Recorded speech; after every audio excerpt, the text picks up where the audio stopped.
Dear students, good morning. Student exercise 5.3 थी हमारी, जो कंटिन्यू थी, और 5.3 से पहले 5.2, 5.1 वो हमने सफलतापूर्वक संपन्न करा दी है, पूरी करा दी है। और समांतर श्रेणी से संबंधित मोस्ट इंपोर्टेंट कंसेप्ट जो है वो हमारे चैनल्स पे है, अवेलेबल है। आप जाकर के वहां देख सकते हैं और अपने एग्जाम की तैयारी कर सकते हैं। इसी क्रम में हमारे पास एक्सरसाइज 5.3 के क्वेश्चन नंबर 3 का जो 6 पार्ट है, 6 पार्ट से पहले पार्ट भी हमने सफलतापूर्वक संपन्न करा दिए हैं। वो हमारी बैक वीडियो में अवेलेबल है, आप जाकर के वहां उन्हें देख सकते हैं और अपने एग्जाम की तैयारी कर सकते हैं। इसी क्रम में हमारे पास क्वेश्चन नंबर 3 का 6 पार्ट है, बराबर 2d बराबर 8, SN बराबर 90, फाइंड n एंड an। तो स्टूडेंट, सबसे पहले तो हम ये फॉर्मूला जानते ही हैं, SN is equal to n/2 2a plus n-1 into t। तो SN हमारे पास क्या है, 90, n/2 2a 2 गुणा 2 जमा n-1 गुणा d का मान हमारे पास क्या है, 8।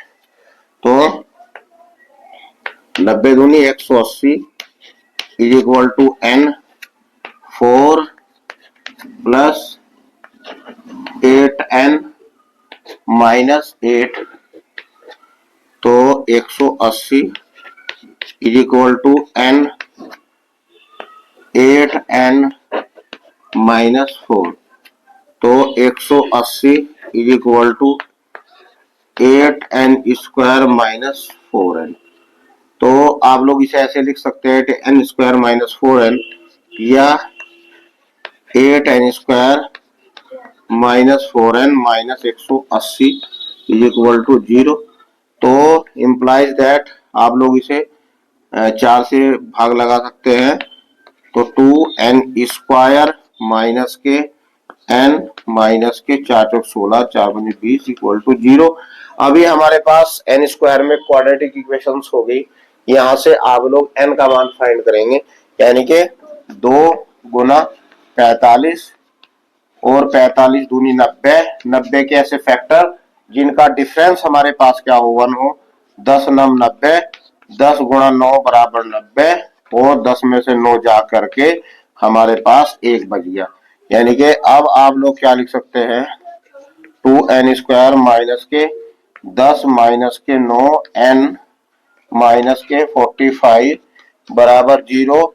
तो implies that 2n² minus 10n plus 9n minus 45 बराबर 0।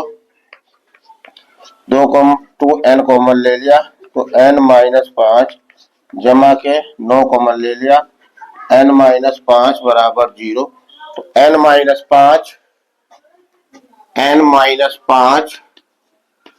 और 2n प्लस 9 बराबर 0। तो इम्प्लाई दैट n बराबर 5 जो हमारे पास पदों की संख्या होगी, और n बराबर माइनस के 9/2 आएगा, जो कि आप लोग इसे नेगलेक्ट कर देंगे। तो इस तरीके से हमारे पास जो गिवन नंबर्स हैं, जो हमारे पास पदों की संख्या है, नंबर ऑफ टर्म्स है, वो n बराबर 5 आ गया। अब हम लोग an का मान ज्ञात करेंगे। तो an is equal to a plus n-1 into d। n की जगह हमारे पास 5 है, तो a5 is equal to a2 plus 5 minus 1 into d हमारे पास है 8 2 प्लस के 4 गुणा 8 इज इक्वल टू 2 प्लस 32। तो a5 इज इक्वल टू 32 और 2 34। इस तरीके से हमारे पास a5 का मान 34 आ गया। तो स्टूडेंट्स, आप लोग इस तरीके से a5 का मान ज्ञात करेंगे। इसमें यदि हमारे पास कंसेप्ट क्लियर होंगे, किसी भी चीज को पढ़ने के लिए उसके कंसेप्ट क्लियर होने जरूरी है। उसके कंसेप्ट आप लोगों के माइंड में सेट रहने चाहिए। अगर उसके कंसेप्ट आप लोगों के माइंड में सेट है तो आपको कोई प्रॉब्लम नहीं आएगी, और मैथमेटिक्स में जितनी आप लोग प्रैक्टिस करेंगे इतना ही मैथमेटिक्स में आपको इंटरेस्ट आएगा। इसी क्रम में हमारे पास क्वेश्चन नंबर 7 है, A8। अब हमारे पास ये है एस एन का मान फाइंड एन एन डी। तो स्टूडेंट्स हम लोगों को ये फॉर्मूला पता है एस एन बराबर n by two a plus a n, ये फॉर्मूला हमें पता है। एस एन का मान हमारे पास क्या है 210 इज इक्वल टू एन, यहां से एन ज्ञात कर लेंगे आप लोग एन बाय टू, ए हमारे पास 8 है और प्लस ए एन हमारे पास क्या है 62। तो 210 is equal to n by two, 62 और 8 70, तो 210 इज इक्वल टू हमारे पास क्या आ गया 35 एन, या एन बराबर 210 बटे 35।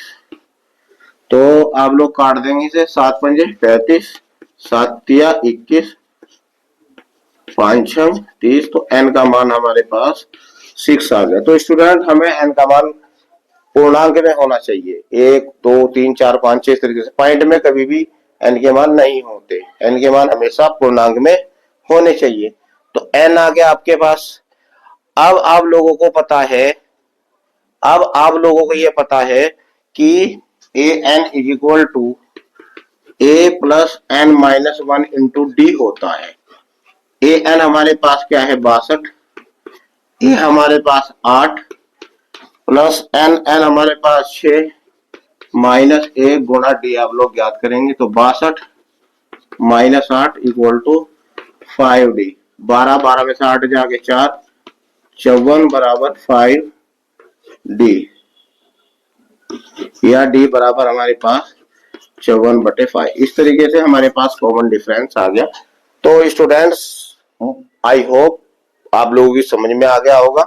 इसी तरीके से हमारी जो है वीडियो वो रेगुलर रहेगी, कंटिन्यू रहेगी, इसके बाद भी हमारी वीडियो आती रहेगी। इसलिए आप हमारी वीडियो को लाइक करें, शेयर करें और हमारे चैनल्स को सब्सक्राइब कर हमें मोटिवेट करें। Thank you.